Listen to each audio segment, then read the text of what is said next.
Shalom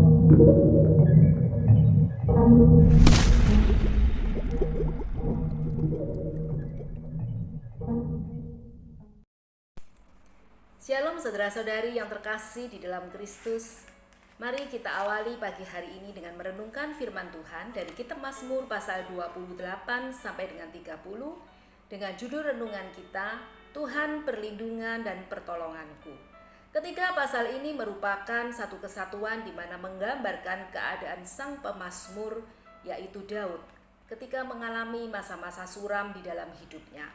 Ia tetap menguatkan hati untuk percaya dan menaruh pengharapan hanya kepada Tuhan. Hingga Daud beroleh pertolongan dan mengungkapkan kebesaran Tuhan seperti yang tertulis di dalam pasal 29 dan menaikkan nyanyian syukur kepada Tuhan tercatat di dalam pasal ke-30.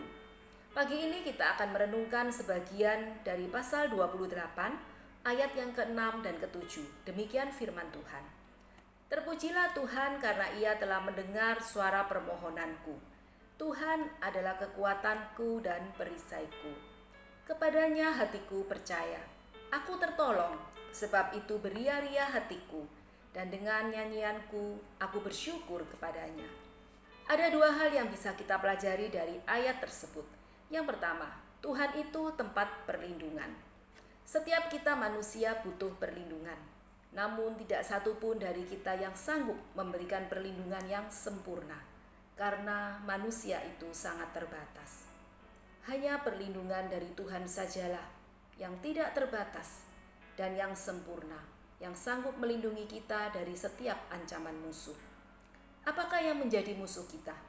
Apakah itu masalah sakit penyakit, masalah pekerjaan atau keluarga? Yakin dan percayalah hanya kepada Tuhan yang memiliki kuasa yang jauh lebih besar dari masalah kita. Dia yang sanggup memberikan pertolongan tepat pada waktunya. Yang kedua, Tuhan itu tempat pertolongan.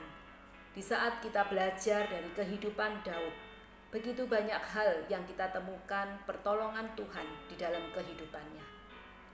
Maka mengingatkan kita juga sampai sejauh ini di dalam perjalanan hidup kita bersama dengan Tuhan, berapa banyak kita sudah menerima pertolongan dari Tuhan. Tuhan tidak pernah menjanjikan perjalanan hidup kita selalu mulus dan lancar. Tetapi Tuhan izinkan ada masalah, ada tantangan dan pergumulan yang mewarnai hari-hari kita. Semua itu untuk membentuk, untuk menumbuhkan iman kita di dalam pengenalan akan Tuhan. Di balik masalah yang ada, pernahkah kita merenungkan, masih adakah hal-hal baik yang Tuhan nyatakan untuk menolong kita, sekalipun kita belum melihat ada jalan keluar? Ingatlah, tidak semua pertolongan Tuhan itu selalu datangnya instan menurut cara kita, tetapi semua melalui proses yang Tuhan nyatakan sesuai dengan kehendak-Nya, demi untuk menolong setiap kita. Tidak akan pernah ditinggalkan orang yang berseru-seru memohon kepada Tuhan. Tidak akan pernah ditinggalkan orang yang mengandalkan, berharap dan bersandar kepada Tuhan. Karena Dia itu adalah Tuhan yang setia, sekalipun kita tidak setia. Jangan pernah undur, jangan pernah tinggalkan Tuhan. Tetap percaya, sekalipun kita belum melihat ada jalan keluar. Tuhan itu perlindungan dan pertolongan kita. Immanuel, Tuhan Yesus memberkati kita.